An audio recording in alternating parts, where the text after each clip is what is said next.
Good evening, saints and sinners. Welcome to the charity episode where we both learn and I share with what I've been learning so that we can be saints and not sinners. So let's begin. So I'm going to put one article, two videos in the description, and this is where I'm getting references from, and you'll see as we go along. And this may be a little bit of what I don't want to use the word chaos, but out of jumbled. And so bear with me as we learn together. So this charity, this is the definition as you can see in the dictionary right now. Let's begin. An organization, charity, an organization set up to provide help and raise money for those in need. The voluntary giving of help, typically in the form of money to those in need. Generosity and helpfulness, especially towards the needy or suffering. I was surprised to learn some history about the word charity. When the word came to me to teach on charity, I remembered how the King James Version of the Bible uses the word charity instead of love. So I wondered how they tied together. I was also reminded of C.S. Lewis' book, Mere Christianity, had a chapter called Charity. So I knew I'd be reading into that book. The one thing I noticed, like the word believe, last episode, there is an action with charity. To forgive is charity. To forgive fellow Christians and your enemies, ones that have done you wrong.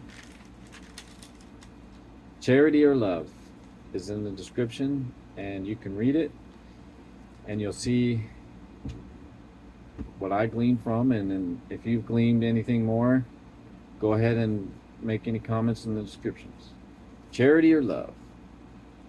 In the King James, the word charity is used instead of love. I found an article, I'll link in the description. The article shared agape occurs 116 times in the Greek New Testament. The word charity appears 28 times in the King James Version. Charity means agape, so why didn't the King James Version translate agape to charity 116 times and only 28 times? Agape equals love, benevolence, goodwill, esteem. Charity always describes the love of a believer and another believer. So I just want to share here where that is like within the article. So I'm just writing things out as I was reading and trying to understand. I would write things down that I felt kind of jump out at me, and so things within this article I just sharing here and sharing here. So in the 1611 dictionary, in a general sense, the word charity, in a general sense, love, benevolence, goodwill, that disposition of heart that inclines men to think favorably of their fellow man and to do them good. In a theological sense, it includes supreme love to God and universal goodwill to men. This verse is in the article, 1 Peter 4:8. And above all things, have fervent charity among yourselves, for charity shall cover the multitude of sins. The author shares why they believe charity is best used in this verse. I'll let you decide. I appreciate the article. However, I think the word love, agape, love, fits for the translation also. I can see how the old dictionary, 1611 definition, believer to believer, the Christian to the Christian sense, its original charity definition, and why King James Version tried to differentiate using agape and charity. I saw what they were saying, but it's like I didn't see what they were saying. Well, I guess I'm in the shallow end. So, Corinthians 13:4. Love suffers long and is kind. Love is patient. Love is kind. I can see where charity can be used. However, There is that verse, love your enemies. Love suffers long and is kind. Just hit me. So, follow along. So, I wrote just hit me because I was getting something. So, I wrote it down. I'm supposed to love my enemies. It's suffering, long. It's exhausting to give attention to your enemies, to your family members who may have hurt you. If I am to love them, even though my heart is not in it, I'm suffering and trying to be kind. Love is patient, love is kind. The first fruit of the Spirit is love. So, I'll keep reading. So, if I'm not patient or kind, I can go after the fruit of the Spirit and get love. Planted by streams of living water, bearing fruit. If I'm a teacher and exhausted, I can love in the prayer room. I can get love in the prayer room from my Father in heaven. So, I'm writing this out. I'm seeing two things, and I'm not explaining it well. So I'll share here. So, when it just hit me, I was seeing that, and later you'll see in the will, my will is to do the Father's will, share my charity, share love, and with my enemies, that's suffering. Because if love is not flowing out of me and I'm doing it by my will, then it's hard work. And so, one thing I've learned in the prayer room is that the fruit of the Spirit, like, I'll get a touch from heaven, and then fruit of the Spirit. I'm patient, I have love for everybody, and I'm just awesome. And so I'm sharing two thoughts, and they're kind of trampolining over each other right now, and so we'll keep going. Charity or love? I'm not fully seeing. It's King James Version translation for agape charity. So let's check out C.S. Lewis, Mere Christianity. So in the description, there's two videos that C.S. Lewis doodle.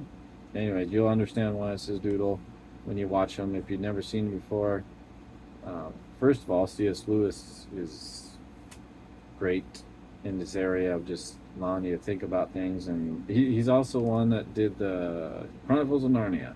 So check out the doodle videos, and like I said, I've just watched them many times, listened to them. I even have the book Mere Christianity, and I was trying to, over and over again, watching, listening, reading, and trying to glean things from it. And so what I write is just in order of things that kind of popped out on me. So this is where you'll have some homework and you'll enjoy the C.S. Lewis doodle videos because they're awesome, and that guy who made the content did a great job with it. So here we go. 2 doodle videos. I'll leave in the description. I hope it clicks the revelation. So when I was writing, that's when I wrote this. I'm hoping, watching the videos, things click and revelation comes. Forgiveness. So again, little chaos, little trampoline jumping. You'll see this line in there, so then you can see its context and why I just wrote it. But it does want forgiveness, but it does want us to hate them in the same way in which we hate things in ourselves, being sorry the man should have done such things, and hoping, if in is any way possible, that somehow, sometime, somewhere he can be cured and made human again. The feelings of resentment, the feeling that wants to get one's own back, must be simply killed. To wish he were not bad, to hope that he may in this world be cured, the fact to wish his good. So I went over these a couple times, videos, and this line popped out, so you won't see this in the video. To wish good on someone is charity. I don't wish anything bad on the person is not the same thing. To wish good is to wish the utmost of prosperity for their heart, soul, and spirit, their household, and everything that surrounds them. The Forgiveness and Charity by C.S. Lewis I watched multiple times, trying to see deeper, to see where is my action, where is my charity, where is my charity. So I'm listening to C.S. Lewis doodle once again. And I watched again, and this is what I learned. Learn charity, C.S. Lewis said. It is a state not of the feelings, but of the will. That state of the will which we have naturally about ourselves, and we must learn to have about other people. Here is a line to look out for in the episode Charity, the video Charity. This same spiritual law works terribly in the opposite direction. Here's another one line to look out for. Act as if you did. Here's one more line. On the whole, God's love for us is a much safer subject to think about than our love for Him. On the whole, God's love for us is a much safer subject to think about than our love for Him. So I wrote that down because I could get in His Word. It says, if you love me, you obey my commands. And so whether I've tripped up or chose to reject His commands for me, I can tell how my thermostat for my love for God is in the cold. And so if I dwell on that too long, then my mind, I don't want my mind to wander. So it's better and just safe, more better. On the whole, God's love for us is a much safer subject to think about. So charity is an action, to learn, a state of the will. Act as if you did. Final thought. It could very well be, I don't see charity in the Christian sense of the word because it's something I will learn as I act out my charity. The one thing after watching those videos, the C.S. Lewis doodle ones, this thought came to me, and so I wrote down, I wonder if every single chapter, if he's done the work to where every single chapter is written out and doodled out, because it's a great book. Those two chapters, Charity and Forgiveness, definitely makes you think, and how I'm applying to my life, my state of the will, act as if you did. So that's it. So watch the videos, glean anything you can from the article, and leave any comments. Any questions you can leave in the comments. And next episode is going to be Disciple. Definitely know there's going to be action there. So, Disciple. Yeah, I wrote Discipline. It's supposed to be Disciple. Disciple. That's the next episode. Well, thank you. Good night, saints and sinners. See you the next time.